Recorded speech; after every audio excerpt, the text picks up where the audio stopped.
Мыйзам долбоору талашсыз колдойбуз, маселе жок. Бирок ошол эле мезгилде бул мына көлдөрдөн, дарыялардан, мына балык кармоого ушундай тыюу болуп атат да эмчи, бөгөт коюу үчүн. Ошол эле мезгилде бизде суу сактагычтар бар, атайын искусственный көлмөлөр бар, атайын балык кармоо үчүн жасалган көлмөлөр бар да. Ушуну айтсаңыздар, бул коомчулукка түшүнүктүү болсун. Мен мындай билип атам, муну атайын жооп берип койсоңуздар. Биринчиден, ушул канча бизде көлмөлөр бар жеке менчикте?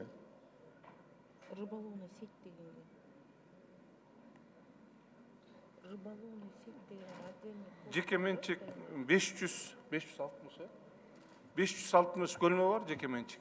Жана БД дегендер. Ошолордо бирок ал жерде дагы каралганда кайсыл көлмөдө, кайсыл водоемдо балык кармалат, кайсына жок. Бул жанагы ирригационный сетка иштетчү көлмөлөр кээ бирөөнө жеке менчикте канча дедиңиз? 500? Негизи катталган 560 көл бар. Жеке менчиктеби? Жок, жеке менчик эмес, негизи катталган. Мен жеке менчикте сурап атам. Берилген барбы? Канча бар ошол? Мен кошумчалык койсом болобу? Алазым эмес чынбат. Мындай болуп атат. Бул водоемдун баары мамлекеттик собственностьта турат да. Государственный водоем кандай собственность болсо болот. Бирок бул жерде айыл чарба министерствосунун ушул балык департаменти тарабынан атайын договорлор түзүлөт. Анан академик науктан заключение алып, ошондой гана уруксат берип, бурал арендага договор түзөт кадимкидей. Ошо договордун негизинде иш алып барышат. Бирок частный деп эсептелбейт, эми суу муниципальный собственностьта турат, суунун баары мамлекеттикке арендада турушат. Баардыгы айыл өкмөттөрдө дагы. Канча көлмө арендада бар анда? Аны айыл чарба министерствосу 120 көлмө арендада азыр конкурстук мааниде берилет да, негизи азыр кээ бир көлмөлөр 20-жылга чейин жана БДРлар арендага берилген конкурс менен.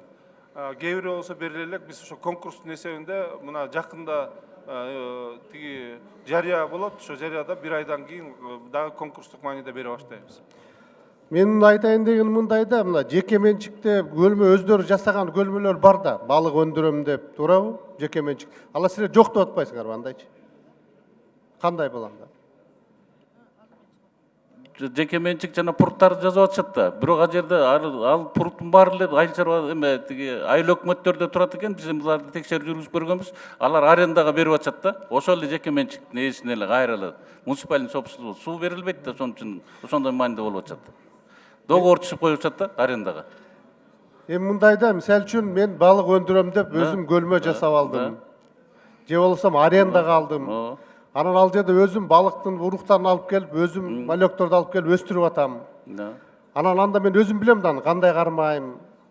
Кааласам ошо тор менен кармайм синтетический, кааласам электр жардам менен кармайм да. Ушуларга кандай болот деп атам да, кандай ушул мыйзам таасир этет ушуга? Бул жерде нормалар бар атайын. Электрический удочка боюнча атайын уголовный кодексте атайын статья каралган. Ал эми синтетикалык торлор боюнча азыр киргизип атабыз. Только тиги жип торлор менен кармалсын, синтетикалык бар запрет. Баардыгына бирдей болуш керек.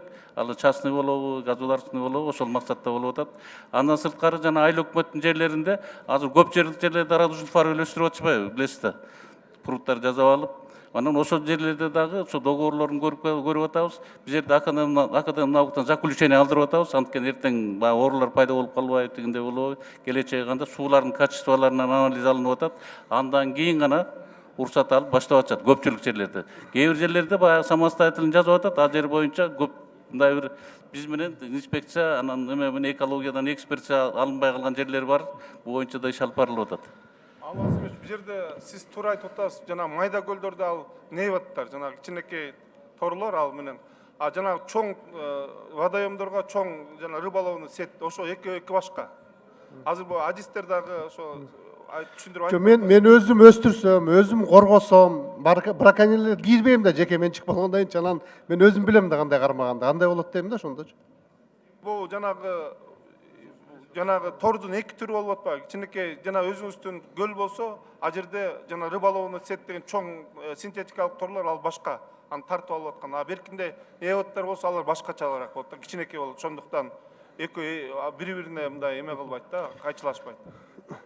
Жаныбек Калканович, ушуну да бир мыйзам мындай кабыл алып колдоп беребиз, бирок бир тактап койсоңуздар, такчы.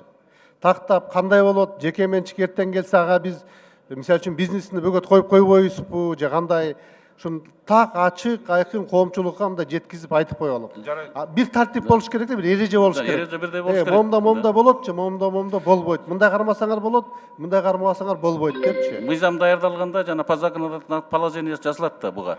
Ошо положенияга ушуларды тактап көрсөтүп коюш керек. Анткени бул Кыргыз Республикасында бирдей эле норма болуш керек да. Бул частныйга анан государственный бөлбөш керек. Мисалы үчүн торлор пайдаланылбайт десе, анда баардыгы пайдаланбаш керек. Акыркы мезгилде абдан өрчүп баратат да, ушул тармак. Жакшы өнүгүп атат ушу балык өндүрүү. Ушуну дагы бир карап так жазып коюңуздар, калоо. Эч калабыз.